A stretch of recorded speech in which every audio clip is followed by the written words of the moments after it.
Hello friends, Radhe Radhe. जय श्री कृष्णा, जय माता दी। कैसे हैं आप सभी लोग?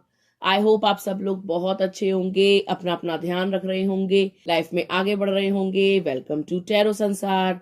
आज का हमारा टॉपिक है कि प्रभु श्री कृष्ण ने आपके भाग्य में क्या लिखा है, यानी आपकी डेस्टिनी में क्या लिखा गया है, आपको क्या चीज मिलेगी, क्या चीज नहीं मिलेगी। आज हम यही जानेंगे अपनी इस रीडिंग में। यहाँ स्क्रीन पे आपको 3 नंबर दिखाई दे रहे होंगे। जो नंबर आपको बहुत अच्छा लगे, आप उसे प्रभु श्री कृष्ण के बारे में सोचकर या जिस किसी शक्ति को भी आप मानते हो उनके बारे में सोच करके चुन सकते हैं। ये एक टाइमलेस रीडिंग है गाइस। आप जब कभी भी इसे सुनेंगे ये आपसे रेजोनेट करेगी। जेंडर बेस्ड रीडिंग नहीं है। आप लड़की हैं, लड़का हैं, मैरिड हैं, सिंगल हैं, आप इसे एंजॉय कर सकते हैं। तो एक लंबी गहरी सांस लीजिए, अपने ईष्ट को, अपने देवी देवताओं को याद करिए और एक पाइल को चूज कीजिए। आई होप आपने नंबर को चूज कर लिया होगा, पाइल को चूज कर लिया होगा। आइए देखते हैं, अगर आपने फर्स्ट नंबर को चूज करा है तो प्रभु श्री कृष्ण ने आपके भाग्य में क्या लिखा है, या आप किस चीज से जूझ रहे हो और किस चीज की उम्मीद लगाए बैठे हो। ठीक है, पाइल नंबर 1 आपके लिए जो कार्ड है वो है 4 ऑफ कप्स का कार्ड। ये कार्ड दर्शाता है कि आप एक ऐसे व्यक्ति हैं जिसके अंदर प्यार, भावनाएं, इमोशंस कूट कूट के भरे हैं। यानी आप एक इमोशनल व्यक्ति हो। आप एक ऐसे व्यक्ति हो जिसको बहुत जल्दी रोना आता है, बहुत जल्दी हंसी आती है, बहुत जल्दी आप बुरा भी मान जाते हो। आप एक सेंटिमेंटल इंसान हो और आप बहुत जल्दी दिल लगा लेते हो। यानी आप प्यार में जल्दी पड़ जाते हैं, लोगों के विश्वास में जल्दी आ जाते हैं, लोगों पर ट्रस्ट करना शुरू कर देते हो बिना उन्हें परखे, बिना उन्हें जाने, बिना उन्हें समझे। आप लोगों को अपना दिल दे देते हो, एकाएक उनसे फ्रेंडशिप कर लेते हो बिना ये जाने कि वो कैसे हैं, क्या है, उनका अतीत क्या है। आप बस खुले दिल वाले, खुले विचार वाले व्यक्ति हो और आप ओपन माइंडेडली, ओपन हार्टेडली लोगों को एक्सेप्ट कर लेते हो, उनसे दोस्ती कर लेते हो, उनके साथ दोस्ताना व्यवहार करते हो। और आपकी यही आदत आपको परेशान करती है, आपको धोखे दिलवाती है, आपके साथ फरेब करवाती है, क्योंकि आपको ऐसा लगता है कि इंसान पहचानने की परख नहीं है। आप नहीं जज कर पाते हो कि सामने वाला व्यक्ति कैसा है। आपको लगता है कि जैसे आप हो सारी दुनिया भी वैसी ही है। जितने आप सीधे हो, सरल हो, अच्छे हो, दिल के साफ हो, दोस्ताना हो, सारी दुनिया भी बिल्कुल वैसी ही है। वो भी दिल की साफ है, वो भी आपसे दोस्ती करना चाहती है। लेकिन ऐसा नहीं होता। कई बार हो सकता है कि 2 बार 3 बार आप गलत रिलेशनशिप में पड़े हों। आपने जिसको दिल दिया है उसने आपसे सिर्फ लड़ाई झगड़ा किया है, अपना एटीट्यूड दिखाया है और आपको कभी भी वैल्यू नहीं दी। आपसे हमेशा रूठे रहे, आपको हमेशा घोस्ट किया, गायब हो गए, डिसअपियर हो गए। आप फोन मिला रहे हो, वो फोन नहीं उठा रहे हैं। तो इस टाइप के रिलेशनशिप में आप पड़े हो जहां पर वन साइडेड रिलेशनशिप था, जिसे आप ही निभा रहे थे पूरी ईमानदारी के साथ, पूरी निष्ठा के साथ, और सामने वाली पार्टी सिर्फ आपको एटीट्यूड दिखा रही थी, आपको नीचा दिखा रही थी, आपको कुछ नहीं समझ रही थी। ठीक है, जिसके कारण आपने जो है अपने घर वालों से भी लड़ाइयां लड़ी, अपने दोस्तों से भी लड़ाइयां लड़ी, दुनिया में बुरे बने। लेकिन अब आप जो है तन्हा हो, अकेले हो, रोते हो बैठ करके, अपने भाग्य को कोसते हो कि मैं इतनी अच्छी हूँ, इतना अच्छा हूँ, फिर भी मेरे साथ ऐसा क्यों होता है, लोग मुझे धोखा क्यों देते हैं, मेरे साथ फरेब क्यों करते हैं, मेरे को समझते क्यों नहीं है। दिल साफ होने की सजा यही मिलती है क्या? अच्छा होने की सजा यही है क्या? अकेलापन। तो आप यही सोचते हो और आप कंफ्यूज रहते हो कि जो पास्ट में हमारे रिलेशनशिप रहे हैं, क्या उन्हें वापस अपनी जिंदगी में लाना चाहिए या फिर आगे बढ़ जाना चाहिए, किसी और रिश्ते में जाना चाहिए। सबसे पहली चीज आपको जो करनी चाहिए, पाइल नंबर 1, वो ये है कि आपको अभी शांत बैठना चाहिए। एकाएक किसी रिलेशनशिप में नहीं कूदना चाहिए। यदि पास्ट में आपको कोई ट्रॉमा मिला है, कोई पेन मिला है, कोई चीटिंग मिली है, तो आपको सबसे पहले उसको हील करना चाहिए। आप सबसे पहले अपने व्यक्तित्व को समझो कि वो चाहता क्या है। आप अपने आप से पूछिए कि आपको चाहिए क्या।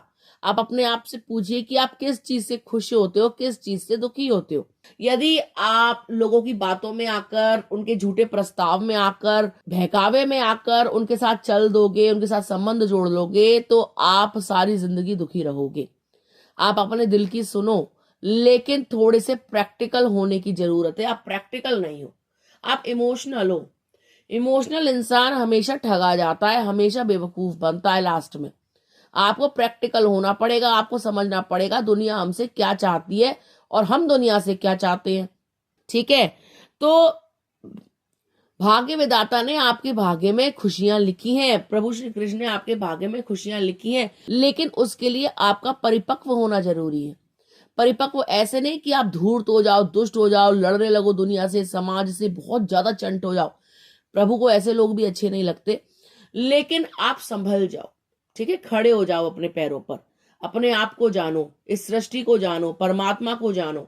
और ये जो जीवन आपको मिला है ना, ये व्यर्थ के लोगों में खत्म मत करो, खर्च मत करो कि उसको प्यार दे दूं, उससे प्यार ले लूं, इन सब बातों में मत पड़ो, ठीक है। तो अगर आप रिलेशनशिप में पढ़ना भी चाहते हैं या रिलेशनशिप में जाना चाहते हैं, सच्चा प्यार भी चाहते हैं, तो आपको अपने जीवन में ना अल्प विराम देना होगा, एक कॉमा देना होगा, ठीक है। प्रभु ने आपके जीवन में ढेर सारी खुशियां लिखी हैं, लेकिन आप उन खुशियों को महसूस नहीं कर पा रहे हो क्योंकि आप अपनी एनर्जी गलत जगह इन्वेस्ट कर रहे हो, ठीक है। आप पहले अपनी एनर्जी दूसरों से खींचो कि तुझे खुशियां दी थी, वापस कर मेरी खुशियां। ये जो भी खर्च होगा मेरे ऊपर होगा, समय, प्यार, पैसा, सब कुछ मैं अपने ऊपर खर्च करने वाली हूँ, मैं नहीं दूंगी किसी को। हर कोई डिजर्व नहीं करता। अगर तुमको चाहिए तो पहले प्रूफ करो, ठीक है। तो प्रभु श्री कृष्ण यही कह रहे हैं कि अपने ऊपर फोकस कीजिए, अपनी लाइफ पे फोकस कीजिए, अपनी हीलिंग कीजिए, सेल्फ लव में आइए। आप जो चाहेंगे वो आपको प्राप्त होगा। आपका भाग्य प्रबल है। आप कभी भी भाग्य को मत कोसा करो और गलत जगह इन्वेस्ट मत किया करो। प्रैक्टिकल होने की जरूरत है। आपका भाग्य भी चमकेगा। आप भी जो है दिन दूनी रात चौगनी तरक्की देखोगे। ढेर सारा प्रेम, ढेर सारा पैसा आप देखेंगे, ठीक है। वो आप तभी देखेंगे जब आप सेल्फ लव में आएंगे, खुद से प्रेम करेंगे, ठीक है। प्रभु ने आपके भाग्य में बहुत ही सुंदर घर परिवार भी लिखा है, बहुत ही सुंदर औलाद भी लिखी है, आपको चाहने वाली, आपसे प्रेम करने वाली, ठीक है। यानी अगर आप चाहते हो कि आपकी फैमिली बने, आपके भी बच्चे हों, तो आपको ना थोड़ा सा अपने ऊपर ध्यान देने की जरूरत है। आपको मल्टीपल रिलेशनशिप में नहीं जाना, ठीक है, कि एक रिश्ता छोड़ा दूसरे में चले गए, वहां प्यार नहीं मिला तो वहां टटोलने लग गए। थोड़ा पेशेंस रखने की जरूरत है। कई बार ऐसा होता है कि जिनसे भी हम संबंध जोड़ते हैं वहां हमारा मन नहीं लगता, या कोई मन मुटाव हो जाता है, या कोई भी चीज ऐसी होती है जो हमको अच्छी नहीं लगती। तो प्रभु आपसे ये कह रहे हैं कि थोड़ा सा पेशेंस रखो, सब कुछ ठीक हो जाएगा, सब कुछ बैलेंस हो जाएगा, ठीक है। आप सब कुछ बैलेंस कर लोगे, आप खुद करोगे उसको बैलेंस, आप रिश्तों को भी मधुर बनाओगे, सब कुछ बेहतरीन होगा। लेकिन आपको घबराने की, डरने की जरूरत नहीं है। आपको भी परिवार का सुख मिलेगा, आपको भी प्रेम मिलेगा, आपके साथ भी सब कुछ अच्छा होगा। बस आपको पेशेंटली थोड़ा इंतजार करना है, थोड़ा सब्र रखना है। सब्र का फल मीठा होता है, जो आपको अवश्य मिलेगा, ठीक है। आपके भाग्य में भी अच्छा परिवार, पैसा, खुशियां, औलाद सब लिखा हुआ है, जो आपको अवश्य मिलेगी, इसी जन्म में मिलेगी। आप भी सुख भोगेंगे, ठीक है। यदि आप चाहते हैं कि प्रभु आपका भाग्य प्रबल करें, आपके भाग्य में भी सारी खुशियां हों, आपको भी औलाद का सुख मिले, परिवार का सुख मिले, प्रेम मिले, पैसा मिले, तो आपको क्लेम करना चाहिए इस एनर्जी को बाय कमेंटिंग राधे राधे, जय माता दी, हर हर महादेव, जय राधा रानी, या जिसको भी आप मानते हैं। इससे आपकी मैनिफेस्टेशंस बहुत जल्द पूरी होंगी, क्योंकि आप यूनिवर्स से वो चीज मांग रहे हो कि मेरे साथ ये करो, मुझे ये दो, मुझे ये चाहिए, तो वो आपको अवश्य मिलेगा। जो भी आपकी चाहत है वो जरूर पूरी होगी, ठीक है गाइस। आइए देखते हैं, अगर आपने पाइल नंबर 2 चूज करा है तो प्रभु श्री कृष्ण ने आपके भाग्य में क्या लिखा है। पाइल नंबर 2 आपके लिए जो कार्ड है वो है 3 ऑफ पेंटिकल्स का कार्ड। ये कार्ड शो करता है कि आप बहुत ही ज्यादा मेहनती व्यक्ति हो। आप ना दिन देखते हो ना रात देखते हो, आप बस मेहनत करते हो। यानी आप बहुत ज्यादा कमेरे इंसान हैं, काम पर जाते हैं, काम पर फोकस करते हैं। आप दुनियादारी पर उतना ज्यादा फोकस नहीं करते। आप ज्यादा सोशल नहीं हो, यानी आपको टाइम नहीं मिलता ज्यादा समाज में उठने बैठने का, पार्टी करने का, गेट टुगेदर करने का, क्योंकि आपके जो ऑफिस आवर्स हैं वो बहुत लंबे हैं। आप बहुत ज्यादा मेहनत करते हैं। आप सुबह घर से निकलते हो, रात को घर में घुसते हो, और आपके पास समय नहीं है दुनियादारी का। ये चीज यहाँ पर स्पष्ट दिखाई दे रही है कि आप मेहनत बहुत ज्यादा करते हो। एक चीज और यहाँ पर दिखाई दे रही है कि आपको मानसिक परेशानियां बहुत ज्यादा हैं। आप डिप्रेस्ड रहते हैं, आप रोते बहुत हैं, आप तड़पते बहुत हैं। आपको ऐसा लगता है कि एकाएक सब कुछ बदल जाए, एकाएक कोई लॉटरी लग जाए, कहीं से पैसा मिल जाए, मतलब कहीं से भी ढेर सारा धन आ जाए। आप ये चीज सोचते हो क्योंकि आपको ऐसा लगता है कि उम्र बीती जा रही है, एक अरसा बीता जा रहा है, उम्र खर्च होती जा रही है, लेकिन वो सेटिस्फेक्शन नहीं मिल रहा, वो आनंद नहीं मिल रहा। जितनी मेहनत हम कर रहे हैं उसके बदले का रिवॉर्ड हमको नहीं मिल रहा। ठीक है, लेकिन एक चीज और है कि आप जोश से भरे हुए व्यक्ति हैं, आपके अंदर जोश की कोई कमी नहीं है, मेहनत से आप जी नहीं चुराते, आप बल्कि फुर्तीले व्यक्ति हो, काम को तेजी से करते हो, स्पीड से करते हो, जो भी टास्क आपको दिया जाता है आप उसे बखूबी निभाते हैं, यानी आप मेहनती व्यक्ति हैं, होशियार इंसान हो आप, बहुत ज्यादा ब्रेव भी हैं आप डरते नहीं हो हालातों से, डरते नहीं हो काम पे जाने से, डरते नहीं हो मेहनत करने से। यानी आपके आगे कुछ भी आ जाए, कैसी भी मुसीबत आ जाए, आपको अपने ऊपर पूरा कॉन्फिडेंस है कि आप उस मुसीबत से निकल जाएंगे, उस परेशानी को पार कर जाएंगे। ठीक है, आप भगवान से प्रार्थनाएं करते हो कि प्रभु क्या आपने मेरे भाग्य में सिर्फ मेहनत ही लिखी है? क्या सारी जिंदगी में मेहनत ही करता रहूंगा या मेहनत ही करती रहूंगी? क्या मेरे सपने पूरे होंगे? क्या मुझे भी कभी खुशियां नसीब होंगी? क्या मेरा भी कभी भाग्य बदलेगा? तो मैं आपको बता दूं, बहुत जल्द आपके भाग्य में परिवर्तन आने वाला है, आपकी जिंदगी में ढेर सारा पैसा आने वाला है, आपकी किस्मत चमकने वाली है। हो सकता है कि आपकी कोई अच्छी जॉब लग जाए, हो सकता है कि आपको कोई ऑफर मिल जाए, ये भी हो सकता है कि आप कोई काम ऑनलाइन स्टार्ट करें और वो दिन दुगना रात चौगना चले और आप उससे ढेर सारा पैसा कमाएं। यहाँ पर ये चीज भी दिखाई दे रही है कि आप मल्टीपल काम कर सकते हो, एक या दो। ठीक है, जैसे आप कोई काम कर रहे हैं, साथ में आपने एक और बिजनेस वगैरह कुछ डाल दिया, कोई भी चीज स्टार्ट कर ली। ठीक है, ये चीज भी यहाँ पर स्पष्ट दिखाई दे रही है कि आप अपने घर वालों को कुछ बताते नहीं हो, छुपाते बहुत ज्यादा हो। ठीक है, बहुत सारी चीजें आपने हिडन रखी हुई हैं कि हो सकता है कि ऑफिस में कोई दिक्कत हो तो आप बताते नहीं हो, लेकिन आपकी मजबूरी है, भाई घर चलाना है, परिवार का ध्यान रखना है। ठीक है ना, फैमिली की रिस्पॉन्सिबिलिटीज है, बच्चों की है, वाइफ की है, मम्मी पापा की है, तो आप छुपाते हो बातों को कि कोई पॉलिटिक्स चल रही है या कोई आपको नीचा दिखा रहा है या कोई माइंड गेम्स खेल रहा है या कोई आपके बारे में नेगेटिव बोल रहा है, तो आप घर में ना ये चीज डिस्कस नहीं करते हो और रात को अकेले में बैठ के उसका चिंतन करते हो, मनन करते हो, परेशान होते हो, दुखी होते हो, लेकिन आप जो है खून का घूंट पी करके सहते रहते हो कि एक ना एक दिन कुछ तो होगा, सब कुछ ठीक हो जाएगा। ठीक है, यहाँ पर ये चीज दिखाई दे रही है कि आप परेशान रहते हो लेकिन अपनी परेशानी को शेयर नहीं करते हो। तो मैं आपको बता दूं, आपकी परेशानी का बहुत जल्द अंत होने वाला है, जो भी आपको दुखी कर रहा है वो आपके जीवन से जाने वाला है, आप सुखी होने वाले हो। आपका जो ऑफिस का वातावरण होगा उसमें भी बदलाव आएगा। जो इंसान आपको परेशान कर रहा है, आपको जीने नहीं दे रहा, आपकी बैक बिचिंग कर रहा है, ऑफिस में आपके बारे में गलत गलत बोल रहा है या भिड़ा रहा है, तो वो एकाएक छोड़ करके वहां से चला जाएगा, आपकी लाइफ से निकल जाएगा। ठीक है, थोड़ी सी शांति आपको नसीब होगी, बहुत जल्द आपके भाग्य में परिवर्तन आएगा। हो सकता है कि आप जॉब छोड़ छाड़ के कोई बिजनेस ही शुरू कर दो। आप सोचो कि जॉब में उतना मुनाफा नहीं है, मुझे बिजनेस करना चाहिए तभी मैं पैसे वाला बनूंगा, तो आप रिस्क लेने को तैयार हो और आप रिस्क ले सकते हो बहुत जल्द। ठीक है, लेकिन आप थोड़े से कंफ्यूज भी हो कि लेना चाहिए नहीं लेना चाहिए, अच्छा चलेगा नहीं चलेगा। तो मैं आपको बता दूं, आपके भाग्य में परिवर्तन लिखा है। जो भी परिस्थितियां आज आपकी चल रही है ना, वैसी नहीं रहेंगी। हमेशा समय एक सा नहीं रहता, परिवर्तन संसार का नियम है, ये तो स्वयं प्रभु श्री कृष्ण ने कहा है। तो आपको डरने की जरूरत नहीं है। जो भी परिवर्तन आपके जीवन में आएगा, आप उसे खुले दिल से स्वीकार करना। आपके जीवन में जो भी परिवर्तन आएगा वो आपके भले के लिए ही होगा, आपकी अच्छाई के लिए ही होगा। उल्टा आप खुश हो जाएंगे कि जो हुआ अच्छा हुआ, ये चीज पहले ही हो जाती। ठीक है, तो डरने की जरूरत नहीं है, आपका अच्छा समय आने वाला है, आप भी बहुत सारा धन कमाने वाले हो, आपके पास भी थोड़ा पर्याप्त समय होगा सोचने का, विचारने का, अपने जीवन पर अध्ययन करने का। ठीक है, यदि आप चाहते हैं कि आप अच्छा पैसा कमाएं, आप भी बिजनेस करें, बिजनेस टाइकून बने, पैसे की कोई कमी ना हो, तो आपको क्लेम करना चाहिए इस एनर्जी को बाय कमेंटिंग राधे राधे, जय माता दी, हर हर महादेव। यदि आप चाहते हैं कि आपको मानसिक शांति मिले, आपके जो भी हिडन शत्रु हैं, जो भी आपकी बैक बिचिंग करते हैं, वो आपकी लाइफ से निकल जाए, तो आपको क्लेम करना चाहिए इस एनर्जी को बाय कमेंटिंग राधे राधे, जय माता दी। ठीक है, इससे आपकी मैनिफेस्टेशंस बहुत जल्दी पूरी होंगी और आप दिन दुगनी रात चौगनी तरक्की अवश्य देखेंगे। आइए देखते हैं, अगर आपने पाइल नंबर 3 चूज करा है तो प्रभु श्री कृष्ण ने आपके भाग्य में क्या लिखा है, ऐसी कौन सी चीज है जो आप पाना चाहते हैं, जो आपको मिलकर रहेगी।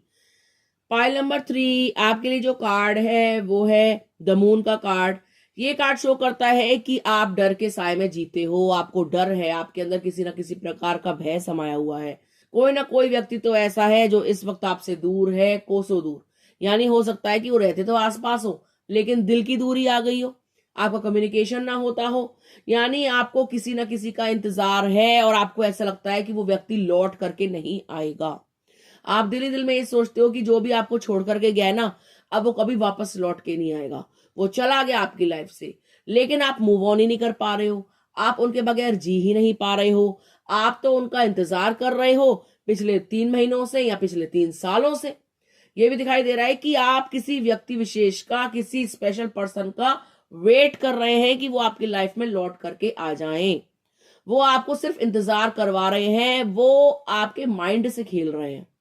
वो इंसान भी आपके बगैर जी नहीं सकता, वो भी आपके बारे में दिन रात सोचता है, वो भी बेचैन है, लेकिन उनको ऐसा लगता है कि आप तड़पो, उनको ऐसा लगता है कि आप उनका इंतजार करो। वो जानबूझ के आपको इंतजार करवा रहे हैं। ठीक है, ये चीज यहाँ पर स्पष्ट है। और आप घबराए हुए हो, आपने ये सोच लिया है मन ही मन कि अब वो व्यक्ति जो है लौट के नहीं आने वाला, वो हाथ से छूट गया, निकल गया। और आप स्टॉक करते हो सोशल मीडिया पे, लोगों से उनकी बातें, उनकी इंफॉर्मेशन गैदर करते हो, पता करते हो उनके बारे में।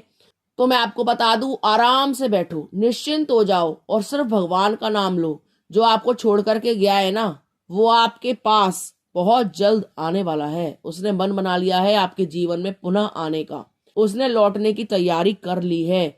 उसके दिमाग में बहुत ज्यादा आइडियाज आ रहे हैं, आप तक कैसे पहुंचा जाए, आपसे कैसे कम्युनिकेट किया जाए, आपको कैसे मनाया जाए। ठीक है, इस इंसान को कहीं ना कहीं एहसास हुआ है अपने सच्चे प्रेम का, अपनी भावनाओं की कदर करनी शुरू करी है अब इस इंसान ने। अब ये इंसान आपको पाने के बारे में सोच रहा है, आपसे मिलन के बारे में सोच रहा है।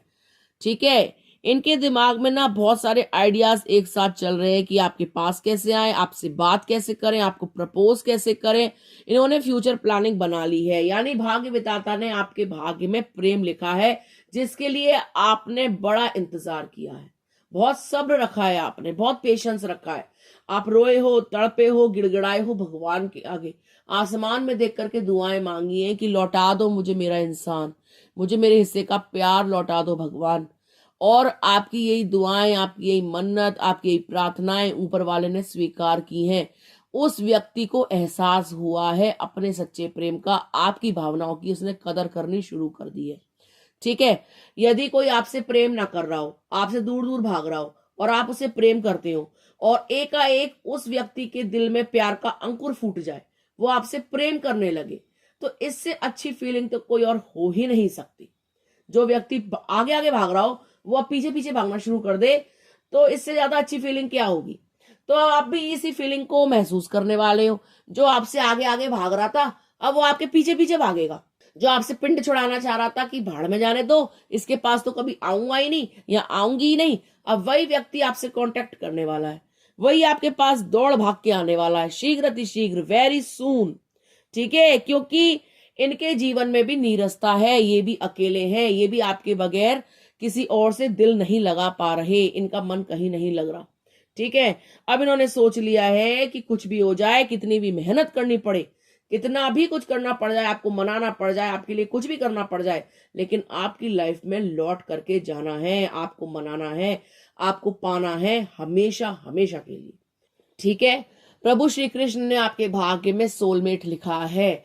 आपको आपका प्यार, आपको आपका सच्चा हमसफर जरूर मिलेगा। ठीक है, अब आपके जीवन में प्यार जो है वो संतुलित हो जाएगा, यानी जितना प्रेम आप अपने प्रेमी से करेंगे उतना ही प्रेम आपके प्रेमी आपसे करेंगे, यानी बैलेंस आ जाएगा लव में, रिलेशनशिप में। ऐसा नहीं होगा कि एक इंसान बहुत ज्यादा प्यार कर रहा है तो दूसरा उसकी वैल्यू नहीं समझ रहा, या उसको घोस्ट कर रहा है, या उसको ऑन एंड ऑफ सिचुएशन में डाल रहा है। ठीक है, जितना प्रेम आप अपने साथी से करेंगे उतना ही प्रेम आपके साथी आपसे करेंगे। तो अब आपको जीवन जीने का असली मजा आएगा।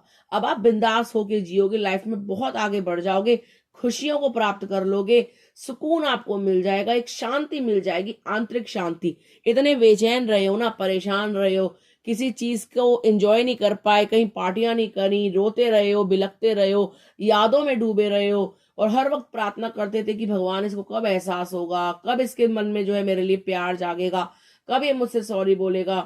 तो अब ये चीज बहुत जल्द होने वाली है। ये इंसान आपकी तरफ आता हुआ नजर आ रहा है। इनको पता चल चुका है कि आप ईमानदार हैं, आप वफादार हैं, आप जैसा कोई नहीं है। जितना प्यार आप करते हो उतना कोई नहीं कर सकता। इन्होंने आजमाया दुनिया को आपके बगैर, लेकिन उन्होंने यही पाया कि सब धूर्त है, चालाक है, मतलबी है। कोई भी बिना मतलब के प्रेम नहीं करता, सबका अपना एक स्वार्थ होता है। लेकिन आपने जब भी इनसे प्रेम किया निस्वार्थ भाव से किया। कोई हिडन मोटो नहीं था, कोई हिडन बात नहीं थी कि कुछ भी आपने छुपाया हो। आपको इनसे कोई लालच भी नहीं था कि ऐसा कुछ दे जाएंगे। लेकिन पता नहीं क्यों आप ये सोचते थे अकेले में बैठ के कि इसमें ऐसा क्या है जिसके लिए मैं इतनी परेशान हूं। भाई दुनिया में और भी तो लोग हैं, लेकिन मैं क्यों इसके लिए इतनी परेशान रहती हूँ, आखिर बात क्या है। तो मैं आपको बता दूं, हो सकता है कि आप ट्विन फ्लेम कनेक्शन में हो, आप लोग का एक सेपरेशन फेज चल रहा हो, लेकिन बहुत जल्द आपका रीयूनियन होगा, आपका रिकंसिलिएशन होगा। बहुत जल्द आप लोग एक होने वाले हो, क्योंकि ये प्यार सच्चा प्यार है, एक अनकंडीशनल लव है जो आपको हर हाल में मिलके रहेगा। आपके व्यक्ति की अवेकनिंग हो सकती है, उनको समझ में आ सकता है इस रिलेशनशिप का महत्व। ठीक है, तो यदि आप चाहते हैं कि आपका रीयूनियन आपके प्यार से बहुत जल्द हो जाए, आपका रिकंसिलिएशन हो जाए, आपको आपके हिस्से का प्यार मिल जाए, आपको आपके हिस्से की खुशियां मिल जाएं, तो आपको क्लेम करना चाहिए इस एनर्जी को बाय कमेंटिंग राधे राधे, जय माता दी, हर हर महादेव। इससे आपका मिलन जल्दी होगा, आपके दुख के बादल छटेंगे, सुख का सूरज उगेगा। ठीक है गाइज, तो ये थी पाइल नंबर 3 वालों के लिए रीडिंग। आई होप आपको समझ में आ गई होगी। यदि आपको वीडियो अच्छा लगा हो तो आप वीडियो को लाइक कर सकते हैं, कमेंट कर सकते हैं, शेयर कर सकते हैं। अगर अभी तक आपने चैनल को सब्सक्राइब नहीं किया है तो प्लीज सब्सक्राइब टैरो संसार। मिलते हैं आपसे अगले वीडियो में, तब तक के लिए राधे राधे।